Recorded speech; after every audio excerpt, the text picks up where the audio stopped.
gestion depuis 2001. 14h, 16h, Brigitte Lahaie, Sud Radio. Avec Michel Odoul aujourd'hui, en ce 1er juillet, rien de mieux que de se sentir bien dans son corps. C'est le sujet de notre émission aujourd'hui. Et n'hésitez pas, si vous avez justement des petits soucis, si votre corps vous parle un petit peu trop à votre goût, venez nous rejoindre sur Sud Radio. Bonjour Fabienne. Bonjour Brigitte. Bonjour Michel. Bonjour. Alors, vous avez fait un parcours de PMA assez long, je crois. Oui, une quinzaine d'années en fait. En effet, oui. Avec 5 fécondations in vitro et 3 inséminations artificielles avec donneur et aucun enfant à la clé. Et en finale, donc, vous n'avez pas réussi à être mère, c'est ça ? D'accord. Non. Et aujourd'hui, j'ai passé 50 ans, bientôt 51, donc ça fait partie du passé. Mm-hmm. Et j'ai eu toute une phase où j'étais très en colère. Et quand je dis très en colère, j'étais vraiment très en colère contre mon corps qui vous refusait ce que vous désiriez. Exactement. Bon, j'étais aussi en colère contre mon mari, il faut le dire aussi. Mais mon corps, punaise, j'en ai fait voir de toutes les couleurs. Et puis, bon, chaque traitement, c'était 5 kilos en plus qu'il fallait perdre derrière. Et est-ce que, excusez-moi, c'est un trait d'humour, mais votre corps était peut-être très en colère contre vous aussi, non ? Peut-être aussi, oui. Oui.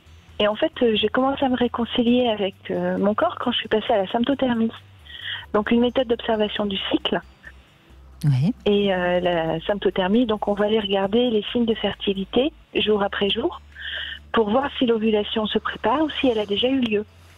Donc moi j'étais vraiment dans une visée de conception quand j'ai commencé. Et ça m'a permis d'aller voir, j'allais dire avec gentillesse, ce qui se passait dans mon corps. Et puis un petit peu à la fois, j'ai réappris à l'aimer, j'ai réappris à être attentive avec bienveillance à ce qui se passait. Mm-hmm. Et puis quand j'ai rencontré mon mari actuel, ça a été une rencontre qui a été un petit peu difficile, on va dire. Et pourquoi ? Pourquoi ? Parce qu'il me prenait pour un plan cul. D'accord. Mm-hmm. Voilà. Et moi, j'étais pas trop dans cette optique, mais bon, du coup, on avait un petit malentendu. Et du coup, j'ai cassé, on s'est perdu de vue. Et là, mon corps m'a bien fait remarquer que il n'était pas d'accord et que, en fait, j'étais réellement très, très amoureuse de cet homme.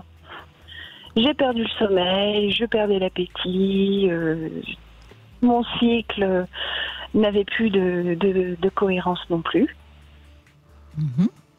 Et ça a été vraiment très très instructif de me pencher jour après jour, alors surtout en phase fertile, parce qu'après, une fois que l'ovulation a eu lieu, on n'a plus besoin il faut juste attendre les règles suivantes.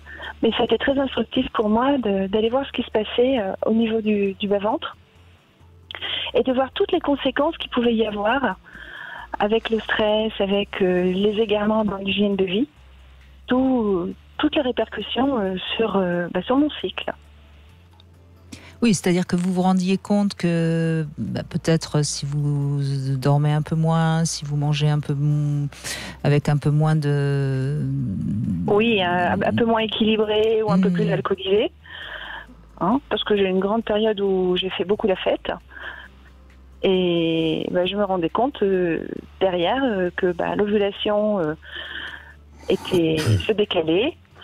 Ou que les signes de fertilité, la température était anarchique, la glaire elle allait et venait, tout simplement parce que j'avais pas des bonnes conditions de vie.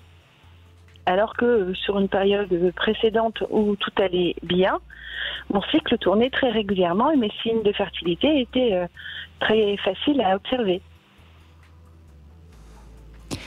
Et alors donc à un moment donné vous arrêtez justement, je suppose aussi que c'est l'âge qui fait qu'on arrête les FIV. Oui. Et là vous êtes fait aider ou vous avez réussi toute seule à en faire le deuil ? J'ai beaucoup travaillé avec l'hypnose par rapport à tout ce qui était le travail justement de deuil.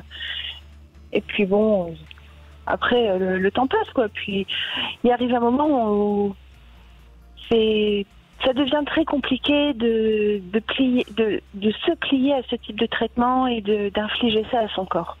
Parce qu'on est sur des traitements qui sont quand même lourds, émotionnellement et physiquement. Et il arrive un moment où la bienveillance, c'est de dire, ça vient pas, ça vient 15 pas, ans, quoi. 15 ans de de ce genre de traitement, oui, enfin, je veux dire, c'est très lourd.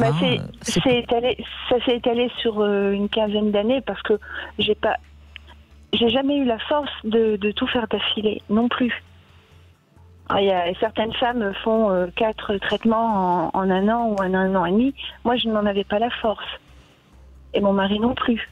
Donc, mais aujourd'hui, Fabienne, avec le recul, ce désir d'enfant, vous l'avez un peu analysé ou pas? Oui, je l'ai analysé. Par rapport à tout ce qui est transmission, par rapport à tout ce qui est aussi dépendance affective. Oui. Et est-ce que vous avez donné du sens à la fois à ce désir d'enfant et à cette incapacité de réaliser votre désir? Parce que c'est ça qui, finalement, Michel Odoul, dans la vie, nous permet d'avancer, c'est de mettre du sens à notre histoire. Oui, c'est comprendre le pourquoi les choses ont fonctionné ou le pourquoi les choses n'ont pas fonctionné. Alors, dans ce qui est la question de l'infertilité non mécanique d'un terrain, il y a peut-être quelques éclairages qui peuvent être apportés. Une des composantes majeures de la fertilité d'un terrain n'est pas simplement l'ovulation, mais c'est aussi l'équilibre du pH acide de la muqueuse utérine. Or, il faut savoir que l'acidité dans le corps, c'est, on va dire, une qualité qui est directement en lien et en prise avec les états de colère. C'est-à-dire que plus la colère est intense, plus on a de l'acidité en soi. On a des aigreurs en soi. Et cette acidité et ces aigreurs, bien entendu, peuvent déséquilibrer profondément la muqueuse utérine. Les colères elles-mêmes, elles émanent de quoi? Elles émanent du fait qu'un certain nombre de choses, sans doute, dans ce que nous vivons et dans notre contexte, ne se passent pas comme nous pensions qu'elles devraient ou que nous voudrions qu'elles devraient. Et nous rentrons à ce moment-là dans une surmaîtrise volontaire de ce monde qui nous conduit à mettre en place un rapport à tout ce qui est autour de nous, qui est un rapport de manichéen, de bien, de mal, de tort, de raison, de lutte, d'exclusion, de rejet. Les choses doivent se conformer à nous, etc., etc. Il y a donc derrière ça une véritable souffrance d'être et qui, sans doute, a trouvé ses racines dans la manière avec laquelle l'image même de la mère s'est construite en vous. Et à partir de ce moment-là, ce qui est important, c'est d'essayer de pacifier tout cela. Parce qu'une muqueuse utérine qui est en déséquilibre de pH acide, elle va, si j'ose dire, brûler tous les spermatozoïdes potentiels, éventuels qui peuvent arriver. Oui, puis elle va brûler aussi les embryons quand il y a eu fécondation. Bien sûr. Oui. Alors, Fabienne, vous allez patienter quelques minutes, le temps de la pause, et puis vous nous direz si ça vous parle, ce que vient de dire Michel Odoul. On se retrouve tout de suite.